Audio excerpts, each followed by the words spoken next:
Halo Sobat Jawara, salam bela diri. Kembali dengan Warta Jawara dan masih bersama dengan saya Woro. Baik Sobat Jawara, saat ini kami sudah berada di kediaman Bapak Bambang Sunarja. Beliau ini adalah Ketua Umum IKSPI Kerasakti. Dan kita akan berbincang-bincang dengan beliau mengenai perguruan pencaksilat IKSPI Kerasakti yang beliau pimpin ini. Hal yang menarik di sini adalah IKSPI Kerasakti ini merupakan salah satu perguruan pencaksilat yang berkembang pesat dan menjadi salah satu yang terbesar di Indonesia. Namun sebelumnya, bagi Sobat Jawara yang belum subscribe, silahkan subscribe terlebih dahulu dan jangan lupa untuk menyalakan tanda loncengnya untuk mendapatkan update informasi terbaru seputar dunia bela diri yang ada di Indonesia. Selamat pagi Pak Bambang. Selamat pagi. Iya. Senang bisa berjumpa dengan Bapak. Mengingat IKSPI Kerasakti ini adalah salah satu perguruan yang terkenal di masyarakat dan berkembang sangat pesat. Ya. Bisa Bapak ceritakan bagaimana sejarah dari berdirinya IKSPI Kerasakti ini, Bapak? Terima kasih. Ya. Jadi perguruan IKSPI Kerasakti ini merupakan satu perguruan silat yang berdiri pada tahun 1980, tepatnya lahir pada tanggal 15 Januari 1980 di Jalan Merpati nomor 45 Kota Madiun, yang dibidani atau yang dilahirkan oleh seorang tokoh guru kami, yaitu Bapak Raden Totong Gindarto. Jadi IKSPI Kerasakti lahir tahun 1980. Kalau boleh diceritakan Pak, apa yang melatar belakangi dari penamaan IKSPI Kerasakti ini? Jadi gini, guru saya itu Pak Totong Gindarto ini, beliau adalah seorang tokoh pada saat itu masih muda dia. Beliau belajar bela diri. Tidak hanya satu bela diri mungkin begitu, sehingga yang terakhir karena pergaulan mereka pada saat itu dan kebetulan beliau ini lahir di lingkungan orang Tionghoa, akhirnya beliau tergugah untuk mendirikan suatu perguruan, yaitu awalnya adalah kungfu. Jadi Kerasakti ini adalah perguruan kungfu, bukan silat. Ya, awal berdiri tahun 1980 itu Kerasakti ini merupakan perguruan kungfu. Ya, makanya karena kungfu, di mana kungfu itu semuanya pasti menggunakan suatu gerakan-gerakan dari hewan. Ya, dari hewan. Mungkin makanya di sini mungkin Mbak Woro pernah dengar itu ada kungfu harimau, ada kungfu bango, ada kungfu naga, ular dan lain sebagainya. Yeah. Nah, guru mengambil suatu hewan yang menurut guru sesuai dengan cerita legendaris juga bisa mungkin semua orang tahu bahwa yaitu Anoman itu adalah salah satu tokoh panglimanya Rama pada saat itu, ya, di cerita Ramayana. Makanya dia mengambil satu contoh gerakan yang terbagus menurut beliau, kecil tapi cerdik, yaitu kera. Makanya di dalam logo di situ dicantumkan ada sebuah logo dipasang di bed ini manusia, di belakangnya kera. Ini bukan kita ilmunya kera tidak, tapi jurus gerakan yang dipakai itu adalah gerakan kera. Di mana kera adalah satu hewan yang sangat cerdik sekali di antara hewan-hewan yang lain. Dan kalau kita mengambil hikmah dari sejarah legendaris, Anoman itu pernah menjadi senopatinya seorang di dunia perwayangan yang pada saat itu Rama dan Sinta. Gitu. Ceritanya seperti itu. Sehingga dengan perjalanannya waktu perlu kami jelaskan sekalian kenapa sekarang menjadi masuk di dalam Federasi IPSI Pencaksilat. Pencaksilat, ya. Pada tahun 1980 kita mungkin masyarakat Indonesia secara umum tahu bagaimana hubungan Indonesia Tiongkok pada saat itu agak ada kerenggangan, sehingga ketika guru memaksakan diri kita menggunakan federasi kita tetap kungfu. Kalau sekarang mungkin ada wushu dan sebagainya nggak ada masalah. Tetapi pada saat itu nggak bisa. Mungkin kalau kita tetap kungfu dan kita tetap menginduk di Tiongkok, saya kira IKS tidak akan bisa berkembang seperti saat ini. Karena hubungan yang kurang bagus antara Indonesia dan Tiongkok pada saat itu, sehingga ambil alih lah. Guru berpikir bagaimana supaya perguruan yang mereka bangun ini bisa berkembang dan bisa diterima oleh masyarakat Indonesia, khususnya pada saat itu. Akhirnya masuklah ke Federasi Pencaksilat. Nah, akhirnya tahun 1981 IKS masuk di IPSI secara sah dan diterima untuk menjadi anggota IPSI. Nah, itu. Siap. Oke. Dan di setiap perguruan, Pak, di setiap perguruan biasanya ada tingkatan-tingkatan yang harus atau wajib ditempuh oleh setiap anggotanya. Nah, di perguruan IKSP Ikra Sakti ini ada berapa tingkatan? Di IKSP Ikra Sakti itu ada tingkatan. Yang pertama, ketika dia masuk mendaftarkan menjadi anggota, itu sabuknya yang dipakai adalah sabuk hitam. Sabuk hitam dengan baju putih, baju latihan putih. Setelah sabuk hitam, dalam perjalanan dia rutin mengikuti latihan, materi diberikan 4 bulan selanjutnya, dia akan naik menjadi sabuk kuning.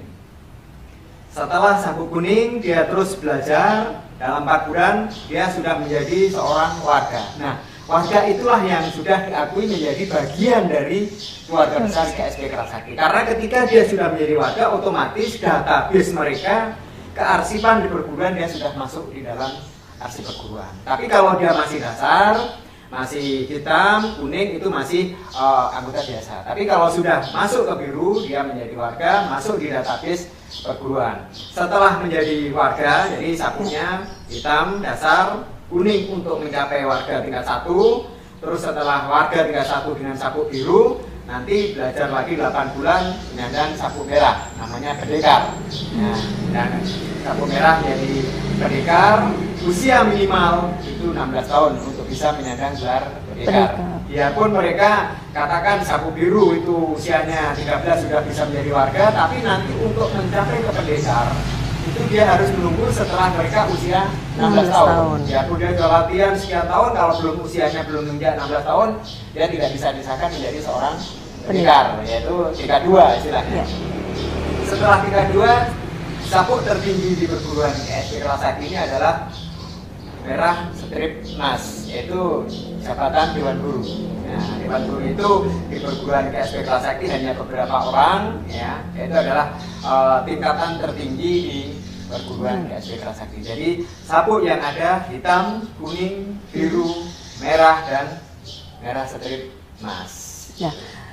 Untuk mencapai dari awal sampai ke tingkatan tertinggi, itu harus ditempuh berapa tahun, Pak, kira-kira? Kalau tingkatan tertinggi tidak bisa ditentukan tahun, Mbak, ya. Mbak Oro. Jadi yang bisa ditentukan itu hanya tadi tingkatan yang mulai dari hitam ke biru itu 8 bulan, jelas. Biru ke merah itu juga 8 bulan, tapi dengan catatan itu tadi, usia harus 16 tahun. Kalau dia usianya baru 13 tahun, karena sudah bisa menjadi warga, dia mau ke pendekar, dia ya harus nunggu dulu setelah usia mereka menjelang 16 tahun, nanti baru dia bisa. Tapi sebenarnya kurikulum yang ada itu 8 bulan itu sudah bisa menjadi warga, 8 bulan lagi menjadi pendekar. Kalau pendekar untuk mencapai ke Dewan Guru ini tidak ada batasan waktunya, karena ini memang materi yang diberikan. Mereka harus bisa menjadi seorang pemimpin, mereka harus bisa membina di wilayah-wilayah, dan itu materi yang diberikan tidak hanya di satu tempat, dia bisa ditugaskan untuk belajar keluar Jawa dan lain sebagainya. Itu seperti itu. Usia minimal 30 tahun. Minimal 30 tahun ya, untuk Dewan Guru. Oke. Jika diizinkan, Pak, mungkin bisa Pak Bambang jelaskan kira-kira materi-materi apa aja yang diajarkan di IKSP Ikra Sakti ini? Di IKS itu materi yang diajarkan adalah bela diri, jelas, fisik, kanuragan. Ada juga di IKS istilahnya pernapasan. Ya, kalau di tempat Ikra Sakti namanya jikung, yaitu pernapasan itu untuk mengambil kekuatan alam yang ada ini.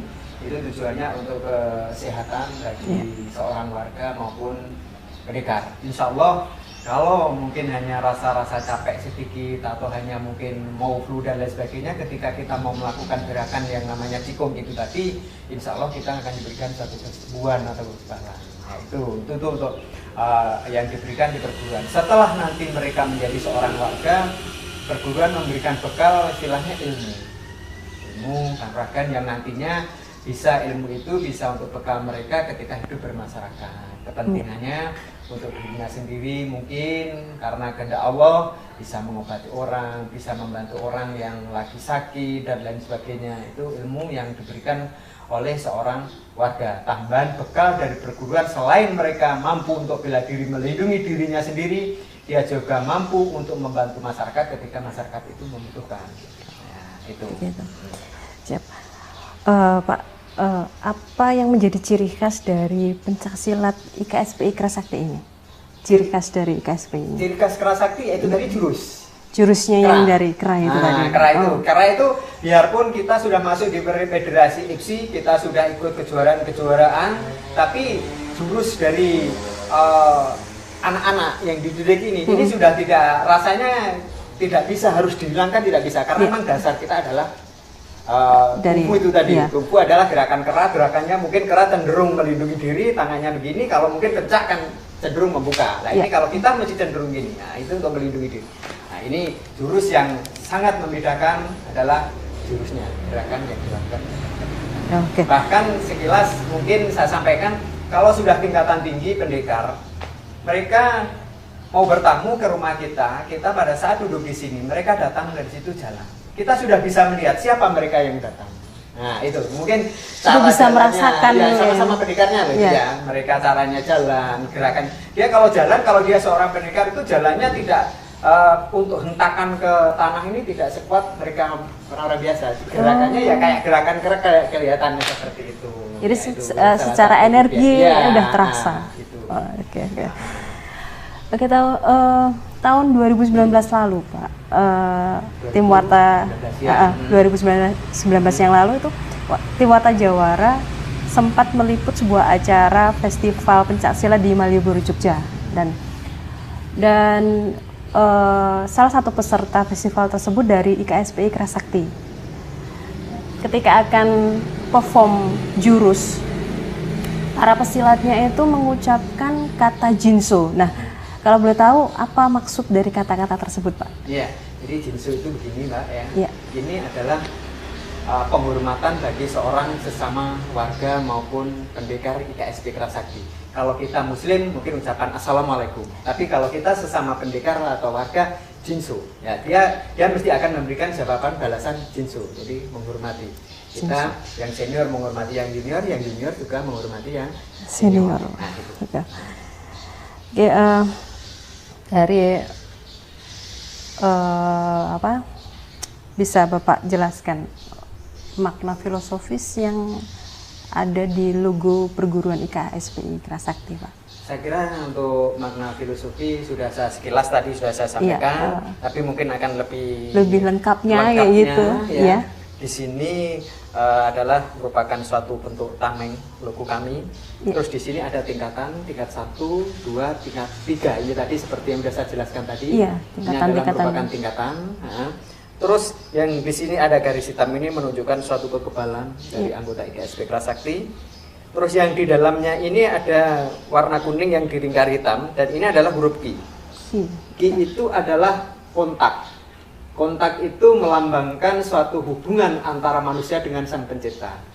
Jadi hubungan antara manusia dengan Sang Pencipta, Allah. Ya. Karena apa? Tadi setelah mereka menjadi warga tingkat 1, dia diberikan bekal ilmu. Nah, ilmu itu salah satunya hubungan kita dengan Allah. Mungkin dia diajari bagaimana cara bertirakat, bagaimana cara untuk bersemedi, bagaimana caranya bisa istilahnya lebih mudah jalan menuju ke Sang Kholik dan lain sebagainya. Ini huruf ini melambangkan hubungan antara manusia dengan Allah. Warna kuning ini adalah suatu kecerdasan. Ini anggota IKSP Kerasakti ini merupakan anggota yang diharapkan mereka mempunyai intelijensi yang tinggi, kecerdasan yang tinggi, harapan dan perguruan.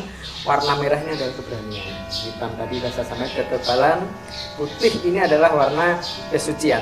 Dan di sini ada lambang manusia dengan kera.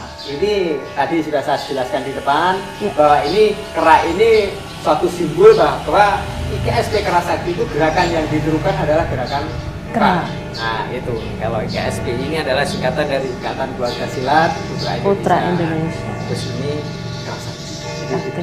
Oh, siap Pak. Ya. Ya. Dengan perguruan yang berkembang pesat seperti ini, mungkin sudah banyak prestasi di dunia persilatan yang sudah dicapai oleh perguruan IKSPI Kerasakti sendiri maupun dari para pesilatnya. Nah, kalau boleh tahu prestasi apa yang kira-kira yang paling berkesan buat Pak Bambang selaku Ketua Umum IKSPI Kerasakti? Jadi gini, untuk prestasi yang telah dicapai oleh saudara-saudara kita dari keluarga besar IKSP Kerasakti, karena tadi di depan sudah saya sampaikan, kita jujur awal berdirinya perguruan ini adalah kungfu, dan selanjutnya kita harus belajar pencak. Sehingga kita untuk maksimal di dalam berprestasi di IPSI itu kadang-kadang kita masih terganjal satu, gerakan. Yang kedua, baju yang dipakai oleh warga maupun pendekar Kerasakti ini kadang-kadang juga sangat mempengaruhi di Federasi IPSI, karena celananya kalau di kungfu itu pasti di bawahnya ada kerutan. Iya. Nah, kerutan. Kalau mungkin pencak ini komprang. Komprang, nah, ya. Kalau pencak komprang. Nah, ini adik-adik kita, ini kadang-kadang kalau suruh pakai celana komprang ini dia nggak mau. Dia lebih suka dengan ciri khasnya sendiri. Nah, tapi kita tetap harus jujur bahwa makanya di sini ada IPSI. Tapi alhamdulillah kalau kejuaraan-kejuaraan tingkat daerah ya, kita sudah banyak anggota kita yang menjuarai ya. Tapi ya masih terkendala dengan jurus gerakan itu tadi, mungkin tidak bisa maksimal ya, tapi kita optimis suatu saat IKS pasti bisa. Tapi karena apa?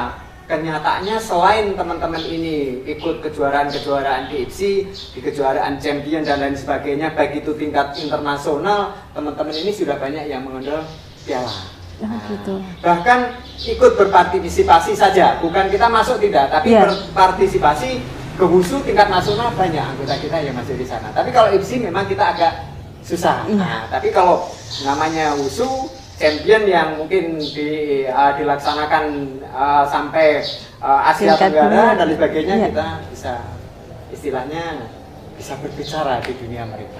Nah, itu.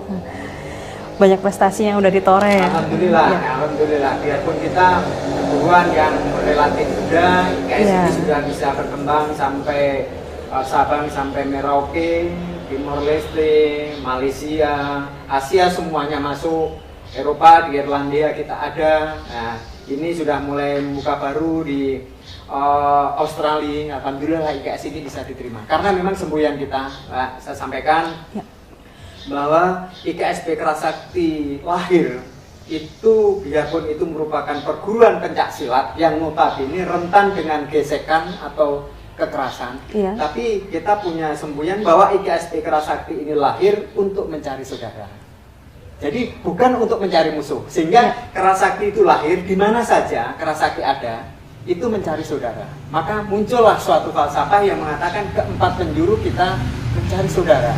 Tapi ada tapinya, tapi pantang tunduk kepala apabila ada musuh di hadapan kita, karena kita seorang pendekar. Kita mau ke sana kemari mencari saudara, tapi kita selalu berbuat baik, tapi dia selalu menjual, otomatis namanya seorang pendekar. Makanya pantang tunduk kepala apabila ada musuh yang selalu mengganggu kita. Nah inilah, makanya Kerasakti alhamdulillah sekarang ini dimanapun juga diterima oleh masyarakat. Ini memang target kita. Perkembangannya sangat pesat sekali ya. Alhamdulillah. Di Indonesia maupun internasional ini. Alhamdulillah. IKS itu 4 bulan sekali melantik anggotanya, rata-rata sudah di angka 10.000 sampai 12.000 dalam 4 bulan sekali. Anggota baru. Iya. Anggota baru. 4 bulan sekali, sehingga kita 4 bulan sekali harus mewisuda anggotanya untuk menjadi warga maupun pendekar IKS. Siap. Oke, Pak. Di Google saya menemukan beberapa hasil pencarian yang menyebutkan bahwa Padepokan Pusat IKSPI Kerasakti ini adalah padepokan silat yang terbesar dan termegah di Asia Tenggara. Nah, ini membuat saya pribadi penasaran di mana alamat Padepokan Pusat IKSPI tersebut, Pak. Kalau alamatnya itu di Desa Buduran, Kecamatan Wonoasri, Kabupaten Madiun. Ya. Tepatnya di sebelah sisi kanannya pendopo Kabupaten Madiun yang baru. Ya. Ya, alhamdulillah kita karena izin Allah kita pada saat kita bangun di sana sebenarnya di pinggiran, tapi karena Allah menghendaki lain, kebetulan Pustom digeser ke sana. Duluan IKS yang bangun. IKS bangun dulu, tahu-tahu Pustom dibangun di sana sehingga nantinya kita punya cita-cita dengan adanya Madiun Kampung Pesilat. Kerasakti ini nanti akan menjadi ikonnya Kabupaten Madiun. Ya, akan menjadi ikonnya Kabupaten Madiun terkait dengan pembangunannya. Jadi nanti bisa menjadi destinasi wisata untuk pencak silat yang ada di Kabupaten Madiun. Karena menurut kami bukan suatu kesombongan kalau Kerasakti ini kalau di kabupaten ini salah satu perguruan yang memiliki padepokan sendiri. Ya. Kalau saudara kita Syatrati tempatnya di Binomo. Di Panambangan. Ya. Kalau saudara kita yang dari Tunas Mida Binomo tempatnya di Binomo, itu semuanya di kota. Kalau kabupaten yang sementara sudah memiliki padepokan dan ya boleh dikatakan kalau saya ngomong termegah seluruh Asia nanti kita dikatakan sombong. Nanti Mbak lihat sendiri aja bagaimana keadaan yang sebenarnya. Ya. Jadi itu nanti kita tidak boleh sombong, tapi dilihat saja nanti bagaimana bentuk bangunannya dan lain sebagainya. Itu kalau kabupaten insya Allah memang IKS ini yang terbesar. Jadi sudah ada rencana kedepannya untuk menjadikan padepokan ini menjadi sebagai tempat wisata, kayak gitu. Kita sudah ada komunikasi dengan Dinas Pariwisata Kabupaten karena kita berdekatan dengan kabupaten. Di situ juga ada Padepokan Kampung Pesilat nanti yang akan siap menopang adalah Kerasakti. Karena kalau menurut kami bangunannya pun siap untuk ditampilkan, dipamerkan, anak-anak yang latihan di situ, gerakan bisa dipamerkan dan lain sebagainya, siap untuk disajikan. Dan juga perlu diketahui Mbak, Kerasakti itu 2 kali membangun. Satu membangun gedung, yaitu untuk melatih anggota yang mampu menampung sekitar 3.000 anggota, ya. Sekali pelaksanaan itu kemarin yang meresmikan pada zaman presidennya Pak Susilo, yang meresmikan adalah menterinya pada saat itu Pak Roy Suryo. Jadi yang meresmikan gedung itu adalah Menpora. Yang meresmikan gedung itu Menpora. Yang kedua, pada saat kita membangun pendopo, nanti bisa dilihat kalau mungkin lewat dan lain sebagainya. Di situ juga ada pendopo. Alhamdulillah, mungkin ini juga karena kehendak Allah, kita nggak tahu. Yang resmikan juga menteri selanjutnya Pak Roy Suryo. Jadi 2 gedung itu semuanya yang meresmikan Pak Roy Suryo. Menteri yang berbeda. Menteri pada masa yang berbeda. Nanti di situ ada tanda tangan yang dibukukan oleh beliau. Nanti mungkin bisa kalau lewat bisa lihat. Itulah kelebihan luar biasa yang dimiliki oleh Kerasakti. Kami tidak sombong, bahkan mungkin bangunan-bangunan gedung milik pemerintah aja belum tentu yang meresmikan itu menteri. Paling-paling yang meresmikan kalau tingkat kabupaten Pak Gubernur atau mungkin bupatinya sendiri, tapi Kerasakti gedungnya yang meresmikan Pak Menteri. Luar biasa ya. Luar biasa. Jadi nanti bisa bersaing dengan yang seperti kuil Shaolin di Pegunungan Songsan di Cina itu, Pak. Nah, itu karena kita ini ya kembali lagi, kita ini masuknya di IMSI, Mbak. Kita nggak bisa seperti kita harus menekuni ke kungfu, kita nggak bisa, kita hanya bisa saja. Tapi makanya ini merupakan suatu kelebihan belajar di Kerasakti. Belajar di Kerasakti itu selain mereka bisa pencak, mereka juga bisa kungfu. Orang pencak bisa pencak belum tentu bisa kungfu. Jadi ada dua. Nah, ini kita agak sombongnya Kerasakti itu di situ. Kita bisa pencak juga bisa kungfu. Ada 2 keuntungan di sini. Ada 2 materi yang diajarkan. Siap. Mungkin ada pesan dari Pak Bambang untuk generasi muda Indonesia tentang apa manfaat dari berlatih bela diri dan dalam hal ini adalah pencak silat, kayak gitu. Jadi saya atas nama pimpinan sekaligus Ketua Umum Perguruan KSP Kerasakti yang terpusat di Madiun, yang sudah mempunyai anggota perwakilan di seluruh Indonesia, cabangnya hampir seluruh kabupaten yang ada di Indonesia sudah berdiri dan sekarang sudah go internasional. Kami berpesan kepada para generasi muda, kita semuanya tahu bahwa perguruan-perguruan besar yang sudah bisa sampai ke luar Jawa, ke luar negeri dan lain sebagainya ini, marilah kita bersama-sama bersatu padu untuk bekerja sama yang baik. Beda baju,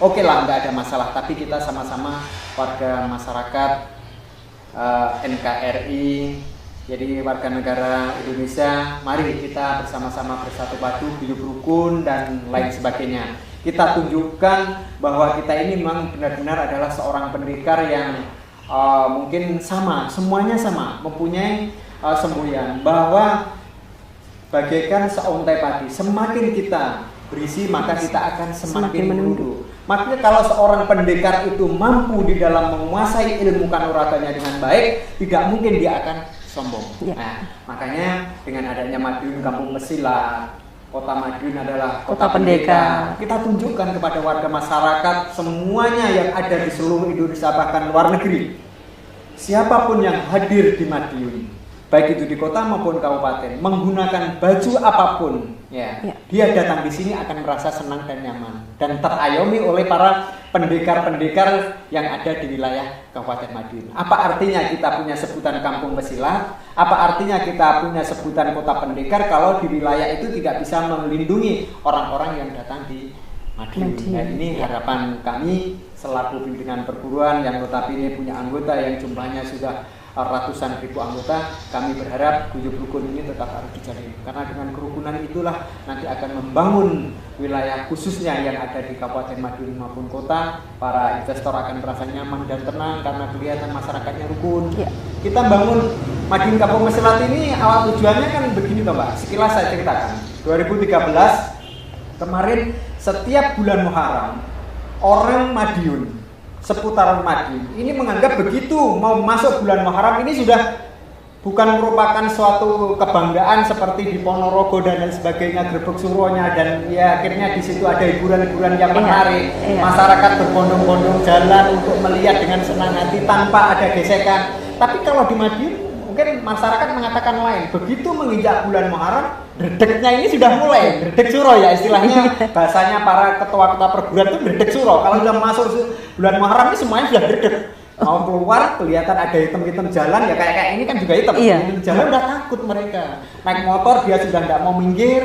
Kalau nanti dia tetap jalan mungkin dipukul atau diapakan, takut seperti itu. Tapi akhirnya muncullah ide yang sangat cemerlang para ketua perguruan untuk membuat suatu perkumpulan yang namanya Kampung Pesilat, yang kebetulan itu juga dimotori oleh Kapolda Jawa Timur pada saat itu Pak Enggung. Dia menjadi seorang tokoh sebagai terbentuknya Kampung Pesilat. Tujuannya namanya kampung ini kan pedesaan. Namanya pedesaan ini rata-rata orangnya mesti guyup-guyup, damai, bersahabat, bajunya beda, tapi kalau ada pendurenan mesti diundang. Nah ini jangan diderai niat mulia dari para tokoh-tokoh kita, dari adik-adik yang paling bawah. Tadi pesan-pesan saya ke generasi muda, jangan diderai para tokoh-tokoh ini yang mempunyai niat mulia ini dengan gesekan-gesekan yang tidak berarti. Toh akhirnya akan merugikan diri sendiri, utamanya cita-cita akan tercancel. Belum lagi kalau urusan polisi orang tuanya jadi ribet, perguruan ya hanya gara-gara 1-2 orang akan jadi jelek dan sebagainya. Makanya mari para generasi muda yang ada di seluruh Indonesia, silahkan saudara berlatih di mana saja yang menurut saudara yang terbaik, ikuti. Tapi persatuan tetap harus yang nomor 1.